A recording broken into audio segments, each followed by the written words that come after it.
वैसे तो उनमें था भाई, तत्व ज्ञान होने पर मृत्यु का भय नहीं रहता, इससे शुरू हुआ था क्या? हाँ, बात यही, प्रश्न ये आया था महाराज कि मृत्यु से भय कैसे मिटे, मृत्यु का जो भय लगता है ना वो कैसे मिटे। महाराज जी के तत्व ज्ञान होने पर मृत्यु का भय मिट जाता है। फिर महाराज जी ने कहा कि तत्व ज्ञान होने पर मृत्यु का भय मिट जाता है, इसका तात्पर्य क्या हुआ कि तत्व ज्ञान होने पर उसको मृत्यु का भान हो जाता है। भान क्या है कि ये शरीर नाशवान है, निरंतर जा रहा है, वो इससे ऊपर उठ जाता है, तो उसको पता चलता है। उसमें महाराज जी ने दृष्टांत दिया जैसे सूर्य उदय होता है और अस्त होता है, तो सूर्य उदय होता है और अस्त होता है, तो आपके कोई चिंता शोक होता है क्या कि सूर्य अस्त हो गया? और कितनों का काम रुक जाता है सूर्य के अस्त होने पर, बताओ। अंधेरा होने पर कितनों का काम में बाधा आती है, लेकिन कोई चिंता शोक करता है क्या सूर्य उदय का अस्त कैसे हो गया? ऐसे ही महाराज जी ने कहा ये मृत्यु तो आपकी निरंतर आ रही है। अब यहाँ तक कह दिया कि आप अभी मर ही रहे हो, निरंतर मर रहे हो, जीना तो है ही नहीं आपका, मर ही रहे हो आप। तो उसमें वो एक पद भी गाया था कि जन्म लियो जाने मरणों भी पड़ सिर, मोतड़ी नगाड़ा सिर फूटे। तो इस मृत्यु का भय तो महाराज जी ने कहा तत्व ज्ञान होने पर मिट जाता है। और जब तक आप शरीर के साथ अपना संबंध रखोगे तब तक मृत्यु का भय बना ही रहेगा आपका, कभी मृत्यु का भय मिटेगा भी नहीं, क्योंकि शरीर से आपका संबंध है ही नहीं। मौत निरंतर आ रही है, किसको पता नहीं है कि मौत आ रही है? सब जानते हैं कि बालक में जो शरीर था वो अब नहीं है, फिर मृत्यु तो आ ही रही है। तो भाई भय मिटाना है तो आपको तत्व ज्ञान का अनुभव करना पड़ेगा, सीधी बात है। और तत्व ज्ञान क्या है? महाराज जी ने तो आज ये नहीं बताया, बाकी कई बार महाराज जी तत्व ज्ञान तो बहुत सुगम बताते हैं। क्या कि शरीर के साथ मेरा संबंध नहीं है, यही तो तत्व ज्ञान है। शरीर के साथ संबंध होने से मात्र संसार के साथ संबंध हो जाता है, और प्रकृति के साथ संबंध होने से हमारा बंधन है। और शरीर से संबंध छूटा तो मात्र प्रकृति से संबंध छूट जाता है हमारा, किसी से कोई संबंध नहीं रहता। तो महाराज जी इस विषय में बता रहे थे कि ये भाई सूर्य के उदय अस्त होने से जैसे आपको कोई चिंता नहीं होती, वैसे मृत्यु का भी हमारे को कोई भय नहीं लगना चाहिए, क्योंकि मौत तो निरंतर आ रही है। आप जैसे बालकपन चला गया, जवानी आ गई वो भी जा रही है, वृद्धावस्था आ गई वो भी जाएगी। तो मौत तो अब उस दिन शरीर छूटा उस दिन आप कहते हो मौत हुई, मौत नहीं हुई। मौत तो जब से पैदा हुआ तब से शुरू हो गई मौत। तो निरंतर मौत आपके नजदीक आ ही रही थी। तो इसमें अब आप इस भय को मिटाना है तो महाराज जी के तत्व ज्ञान का अनुभव करना। अब उसको दूसरी दृष्टि से समझा रहे। ये तो हो गया शरीर के साथ संबंध की बात, तत्व ज्ञान की बात। अब दूसरी दृष्टि से महाराज जी समझा रहे थे कि देखो आप विचार करो इस बात पर। क्या बात बता रहे थे वो इसमें? देखो एक मिनट वो दिमाग से वापस उतर। खैर जो बात याद आ रही है वही बता दें। मैं आपको क्रम से तो नहीं बता पाऊंगा क्योंकि मैंने 2 प्रवचन और सुन लिए उसके बाद।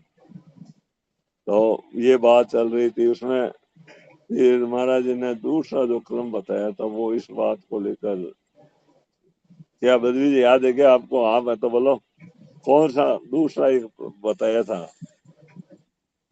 बद्री जी एक तो निकल गए हाँ होंगे। दिनेश जी, आपको याद है क्या? दिनेश जी जो आप जुड़े हुए थे ना सुबह।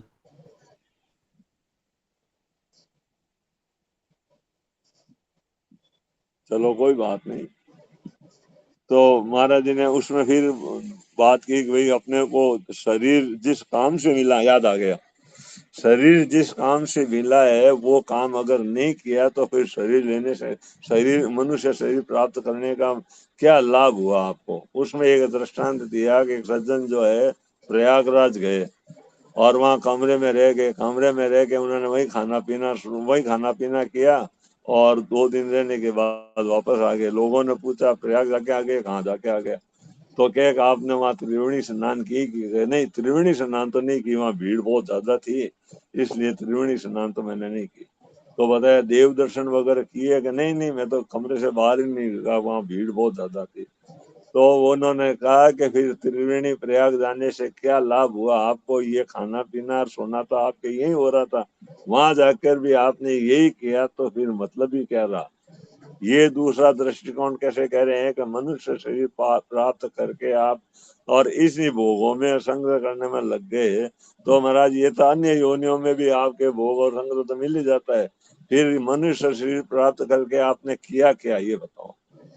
ये दूसरा दृष्टिकोण समझा रहे थे। तो मनुष्य शरीर प्राप्त किया है आपने, तो जिस काम के लिए मनुष्य शरीर मिला है वो काम अपने को कर लेना चाहिए, फिर उसमें देरी नहीं करनी चाहिए। अब उसमें जो बात बता रहे थे कि कैसे मनुष्य शरीर प्राप्त करने का ध्येय क्या है, परमात्मा की प्राप्ति कर लेनी चाहिए। अब पहले तो तत्व ज्ञान की बात बताई, अब बता रहे हैं कि मनुष्य शरीर प्राप्त करके आप अपने भगवान के भजन में लग जाओ, रात दिन राम राम राम राम राम राम राम राम ऐसा भगवान का भजन करो, छोड़ो मत, एक क्षण भी नहीं भूले आप भगवान को, भगवान से प्रार्थना करते रहो, हे नाथ हे मेरे नाथ मैं आपको बुद्धू नहीं। इस तरह का विवेचन कर रहे थे, तो एक सज्जन बीच में बोल दिए, महाराज प्रश्न आया कि भगवान के दर्शन बढ़िया है या भगवान में प्रेम होना बढ़िया है, ये प्रश्न आया। तो महाराज जी ने कहा भाई प्रेम होना बढ़िया है, दर्शन तो कईयों को हुए, लेकिन दर्शन से प्रेम हो जाए ये अनिवार्य नहीं है, लेकिन जिसका भगवान में प्रेम हो जाएगा उसको दर्शन होगा ही, ये अनिवार्य है।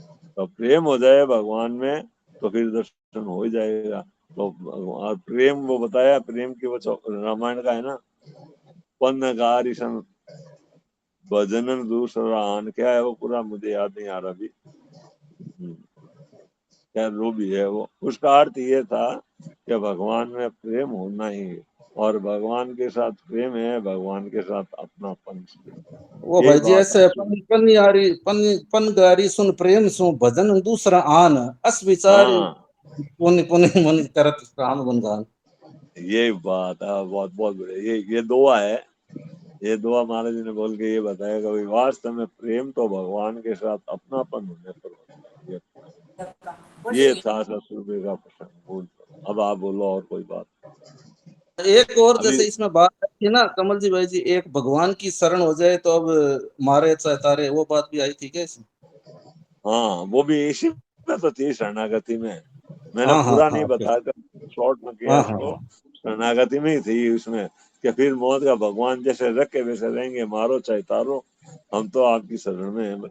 तो शरण होने पर भगवान की फिर हमारे को मौत का भय नहीं रहेगा, हमें मृत्यु का भय नहीं रहेगा, भगवान की शरण होना, ये बात थी।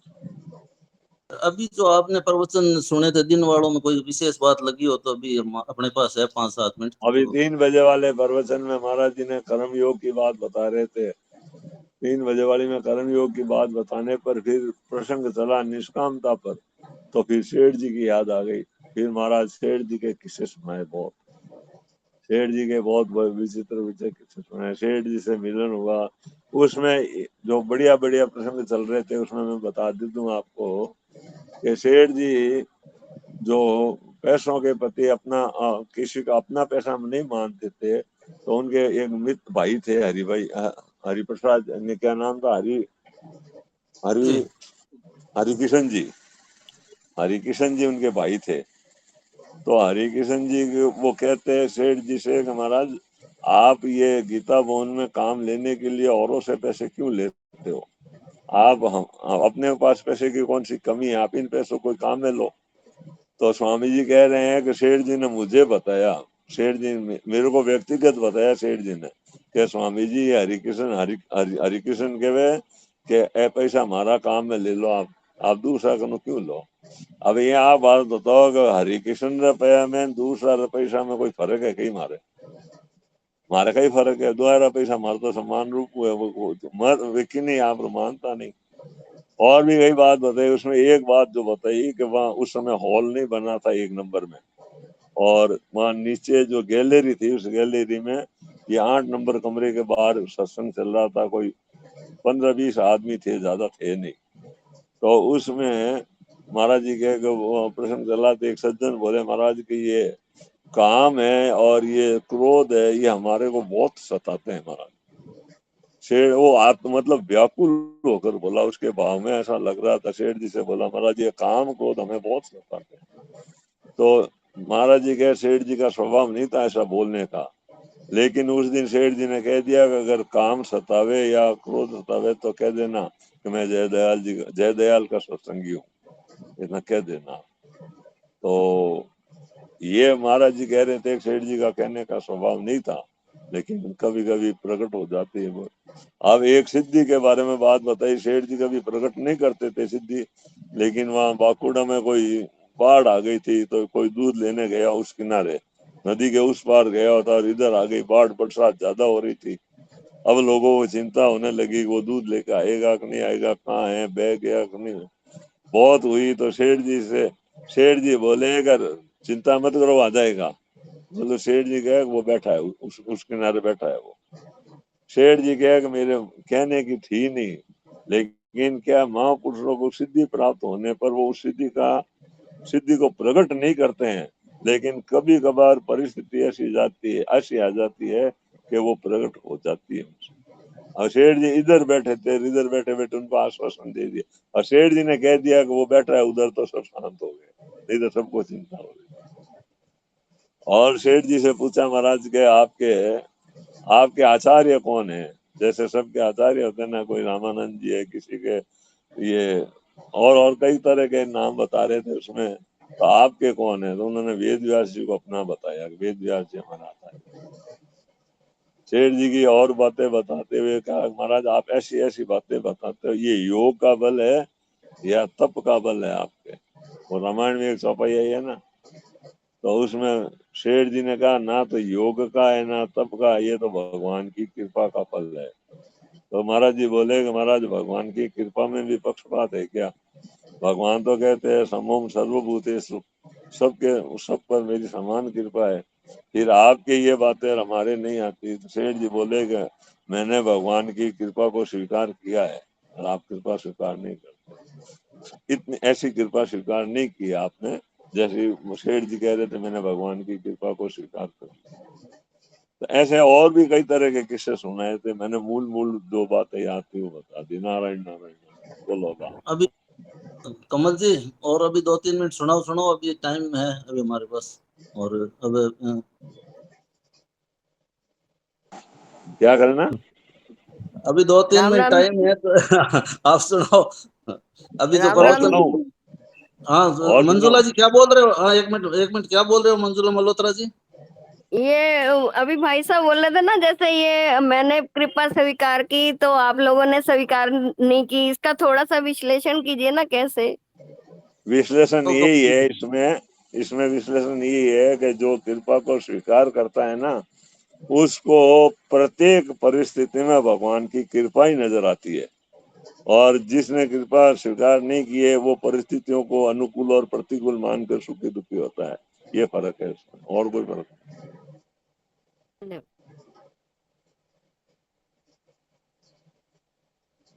बोलो, और बोलो, और बोलना है क्या? कि जैसे शेठ जी ने कहा ना कि हमारे तो मनचाही होती है, महाराज जी ने कहा, महाराज आज तक इतने शास्त्रों का अध्ययन हुए, इतने इतने महापुरुष हुए हैं, कोई ऐसी बात सुनने को नहीं है कि हमारे मन की होती है। शरणानंद जी को पूछा महाराज हमारे मन की नहीं होती, तो शरणानंद जी तो ने जवाब दिया कि ब्रह्म के बाप की भी नहीं हुई तो तेरे मन की कैसे होगी? तो महाराज जी कहते सेठ जी से आपके मन की कैसे होती है? तो सेठ जी ने जवाब दिया कि हम भगवान के मन चाहिए में ही अपनी मन चाहिए मिला देते हैं। ये मन की ये होती है कृपा का अनुभव करना, इस कृपा को कि भगवान की मन मर्जी में ही अपनी मन मर्जी मिलाना।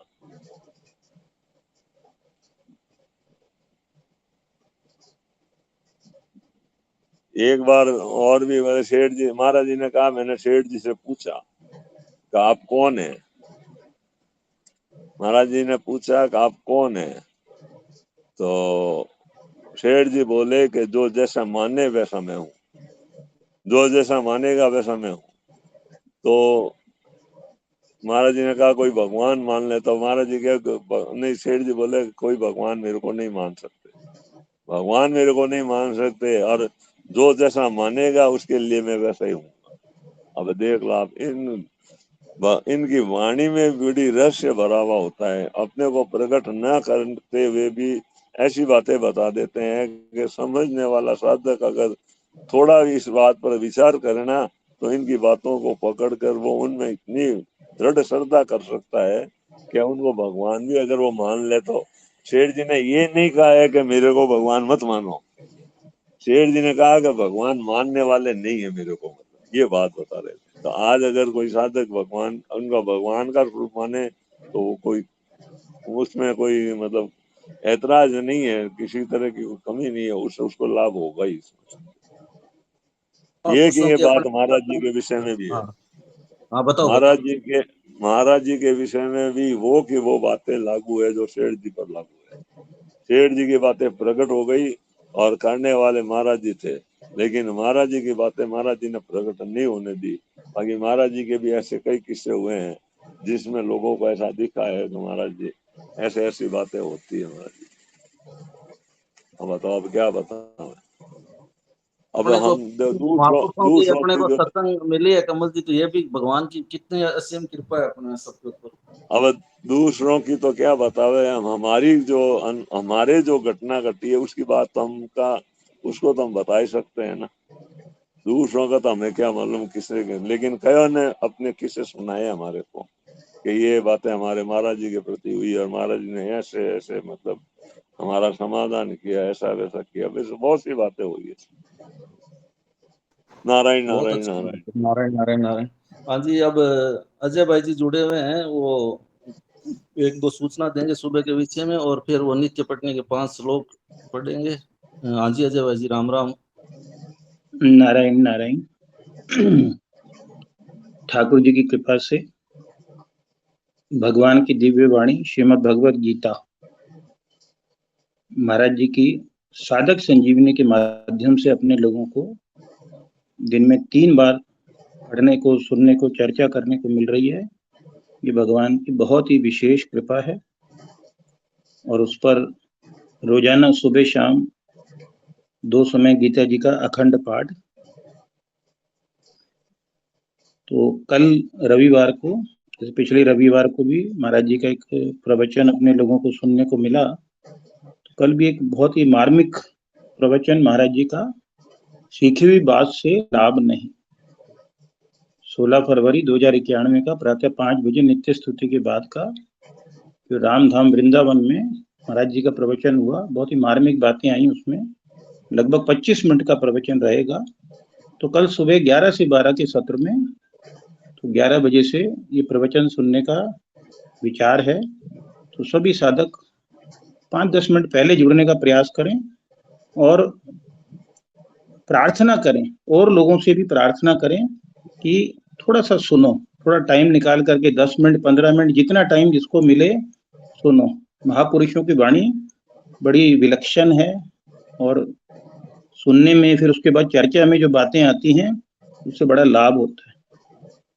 तो मेरी तो सभी से यही प्रार्थना है कि साधक संजीवनी में, गीता पाठ में और महाराज जी की जो प्रवचन अपन सुनते हैं उसमें लोगों को किसी तरह से हाथ जोड़ जोड़ करके पकड़ के लेके आए। जो करन्यास आदि अपन पढ़ते हैं उसमें गीता महात्म्य के 7 श्लोक पढ़ते हैं, तो उसमें से लास्ट के 2 श्लोक का अर्थ कि मैं पढ़ करके बता रहा हूँ। जो गीता महात्म्य के 7 श्लोक पढ़ते हैं कि संपूर्ण उपनिषदें गौ के समान हैं और गोपाल नंदन श्री कृष्ण दुहने वाले हैं। अर्जुन बछड़ा है तथा महान गीतामृत ही उस गौ का दुग्ध है और शुद्ध बुद्धि वाला श्रेष्ठ मनुष्य ही उसका भोक्ता है।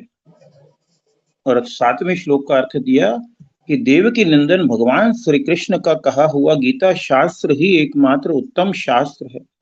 भगवान देवकी नंदन ही एकमात्र महान देवता है, उनके नाम ही एकमात्र मंत्र हैं और उन भगवान की सेवा ही एकमात्र कर्तव्य कर्म है।